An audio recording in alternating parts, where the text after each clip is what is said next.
Welcome back to another episode of In Swine Versation, sustained legacy building and now retirement with Ben Wooley from Sunterra Farms. Welcome, Ben. Thank you. Congratulations on the upcoming retirement. I know we've had a couple of these come through. I found out on LinkedIn. So what are your thoughts that you can share with me about this announcement, and how do you feel? I feel great. I've been at Sunterra now for 24 years. I'm going to be working for another year part-time during the transition. There's a great team got a great team that we've developed that's taking over. So I feel good about that, and then retire completely at the end of the year and continue to focus on the 21st century work that I do, and spend some more time doing some other stuff that I enjoy as well. So you're a Georgia grad. How did you end up in Alberta at Sunterra? How did this whole thing start for you, Ben? So my Sunterra started out as PIC Canada, and my dad was one of the original investors in it because he was a founder of PIC, and so he was one of the original investors in the Sunterra in the PIC Canada franchise. And when the breeding stock rights were sold back to PIC Central in 1998, it turned into Sunterra and expanded into all kinds of different areas. And it just so happened that 1999, or 98, 99, when I was in Scotland, I was doing some work in Scotland for PIC's biggest multiplier there. And I was getting ready to move back to North Carolina, and Dave Price, who was the CEO of Sunterra at the time, called me about a PRRS break that they'd had to talk to me about managing a PRRS break. And at the end of the conversation, about an hour-long conversation, he asked me what I was doing, and I told him I was getting ready to move back to North America. And he said, "Well, we've just hired a headhunter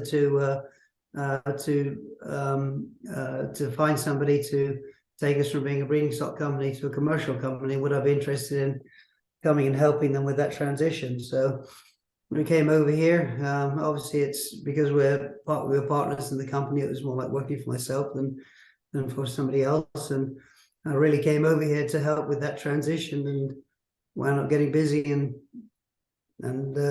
not leaving, staying on. And so so I've been here 24 years. So what's the biggest accomplishment over that time?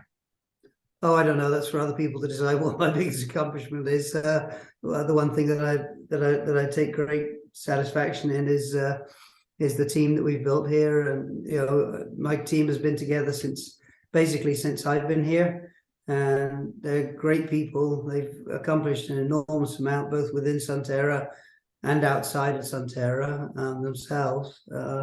So they're just really super people that I've been fortunate to work with, and the team that we've built here. So your title was Director of Operations. What did the day-to-day look like? So I oversaw all operations of the pork production team. We were up to 18,000 sows. We sold the farms in Ontario a couple of years back.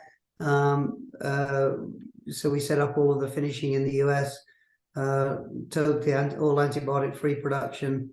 And then we also have a management company where we manage a lot of pigs in the US for other people as well. So from my own point of view, it was more than anything else is just overseeing it, all the activities that went on on a day-to-day basis, and from production to accounting. And I didn't, Sunterra has its own accounting team, but that meant, we would do all of our own budgeting and all that sort of stuff, and monitor the budgets and do all the hedge. I did all the hedging for the company and all that sort of stuff. So pretty much jack of all trades, master of none, I guess, what they say.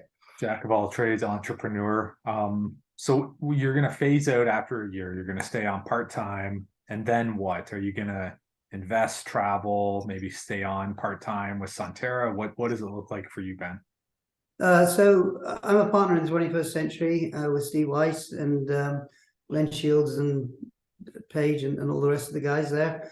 And I really enjoy that work. And so I'm going to continue to build on that. We've started a new company within that, which is the 21st century ag leadership forums, and we're developing programs to develop the next group of leaders within the industry, which has really taken off over the last 2 or 3 years. And I'm going to continue to concentrate on that, and and do some more stuff of my own that I want to do. My wife and I are probably going to move out to BC, to Okanagan, and continue to do my work with 21st Century from there. So you have a lot of accomplishments and titles. I'm going to read a couple of these appointments and then garner your brief feedback. So Director of Operations, overseeing 13,000 sows in Canada and finishing 370,000 finishing pigs in the US, plus all financial aspects and risk management. Right. And that was with Sunterra? Yeah. We also have a management company in the US where we manage a lot of pigs from other people. So we manage something like 1 million pigs a year in the US in total. Executive Director, Western Canadian Swine Health Board. Partner in 21st Century Farms. Owner of Morand LLC in Bangle Inc. Director of Sunwold and Sunterra Iowa Inc. Managing Director of Genetic Alliance. And past Chairman, Canadian Pork Value Chain Roundtable and Banff Pork Seminar. So what does that summarize to you, Ben? Well, some of those is work that I've done through Sunterra, so I'll be relinquishing some of those responsibilities, obviously with the Genetic Alliance, the Sunwold, and things like that. And a past chair of the Roundtable and Banff Pork Seminar. I really enjoyed my work on both of those, but it became time for somebody else to take over those roles, so that was fine. It's just, stuff comes up and you decide whether you're going to do it or not, and I've always been somebody that has enjoyed taking on lots of stuff and keeping myself busy, so I've enjoyed all those things. So tell me a little more about Sunterra. You're more than just a large pork producer. So people who aren't familiar, can you talk about that a little bit, Ben? Sure. The company started out as PIC Canada with 4 investors, and most of the investors are selling their shares now. Ray Price is the president and CEO of the company. Very forward-thinking company. When they sold the breeding stock rights back to PIC, they diversified into a number of different areas. So we now have 9 retail outlets in Calgary and Edmonton. These are high-end grocery stores and bistros. We have a processing plant, so a pig slaughter plant that I ran for a couple of years when the general manager got sick. We also have a further processing plant where we produce prosciutto and salami and cooked hams. And then 2 years ago, built 23 acres of greenhouses producing tomatoes and strawberries. We also farm something like 5,000 acres of land. And Doug Price, who's Ray's brother separately, but also a Price, has about 100,000 head of beef feedlots as well, and 3,500 cows. So we all work together pretty closely, and it's a big organization. We employ about 1,200 people, and it's been fun. Been a fun ride. So more so passionate food experts. Yeah. Well, Dave always used to say that we were farmers that were too dumb not to get into things that we shouldn't get into, and so everybody got into doing stuff that was kind of different. We all took on different roles over the years and managed different things. Let's get to a little rapid fire. Are you up for that, Ben? Sure. So favorite type of pork? Tenderloin. What kept you awake at night in regards to the pig industry? Outside threats, things that were out of our control, like foreign animal disease, animal rights people. The things that are within your control, you can manage. The things that are without of your control are the things that scare the hell out me and other people in the industry because there's nothing you can do about it. Favorite memory? Winning provincials when I was coaching a soccer team. Was that overseas? No, I was here in Alberta. I coached a soccer team. I coached soccer for about 15 years here, and we won provincials twice, and that's more stress than anything in the pig industry, let me tell you. Stress and fun too. Oh yeah, lots of fun, but yeah. So a few hobbies. So maybe soccer. Do you have a few others? Yeah, I really enjoy fly fishing. Enjoy going out to BC and fly fishing for salmon and steelhead and trout. I do a bit of woodwork here and there, and yeah, just little bits and pieces like that. Yeah. Biggest myth for the Canadian swine industry? I think I gave a talk one time to JSR in the UK, to the JSR customers in the UK, and I think most people overseas don't really recognize the difference between the Canadian and US industries, and there are a lot of fundamental differences. And I think as Canadians, we need to do a better job of separating ourselves from the US industry. And not there's anything wrong with the US industry.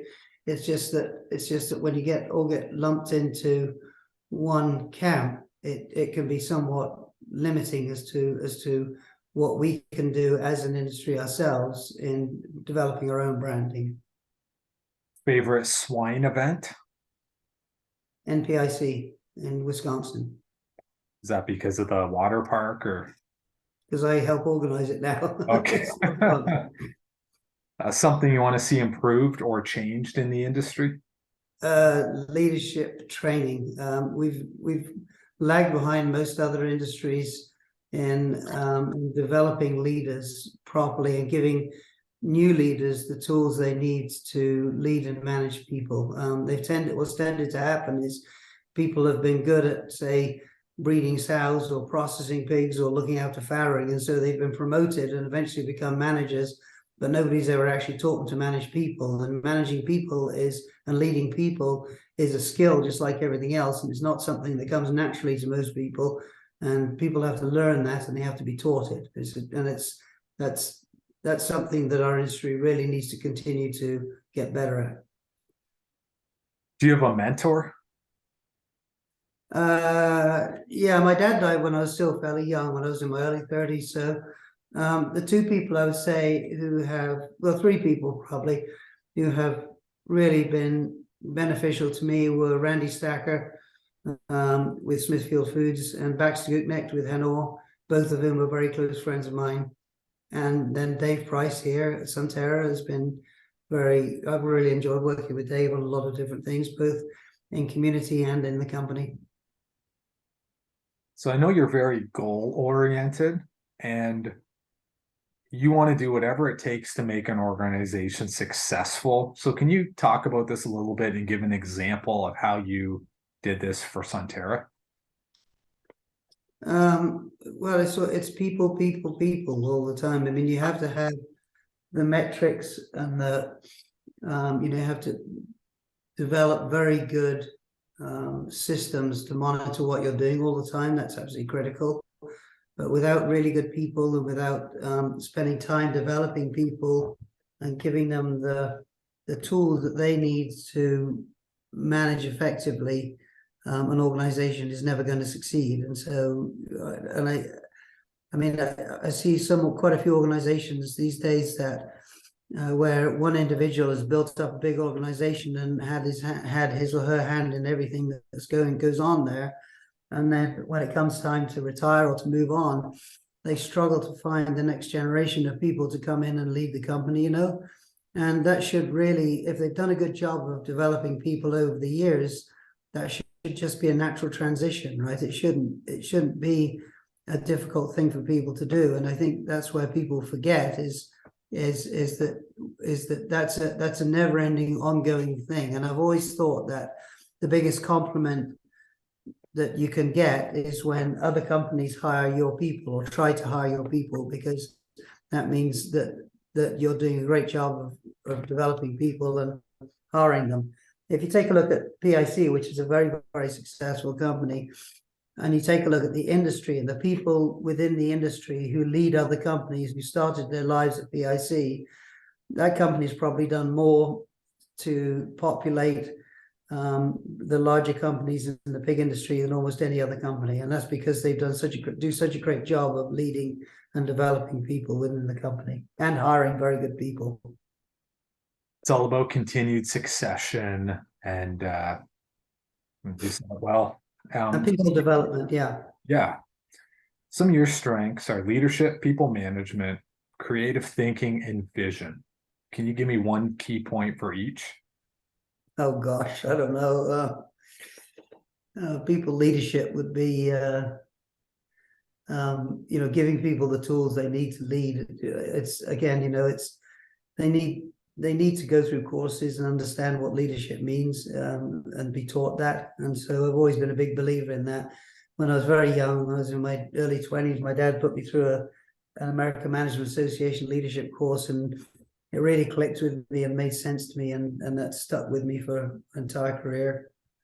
As far as vision goes, it's always fun looking for new opportunities and trying to figure out, where the next big opportunity is going to come from. We've certainly gone down some roads here at Sunterra that a lot of other companies would never have dreamed about. One of them being, of course, producing antibiotic-free pigs, which is not easy to do, but it's worked for us. And and it's the whole vision thing is about people as well, because if you can have a vision, but if you don't have the people to implement that vision and to carry it forward, then it's just a vision. It doesn't go anywhere, right? And so yeah, that's. So you span decades in the industry, the 80s, 90s, 2000, 2010s. Now we're in the 2020s. Is there one thing briefly that you can mention that stands out in each decade, starting with the 80s? Well, the 80s was all about starting to learn about the health and not so much about, I mean, we learned new production techniques, but it was more about learning about health in the 1980s with people like Tom Alexander and Hank Harris and people like that, who really led the industry in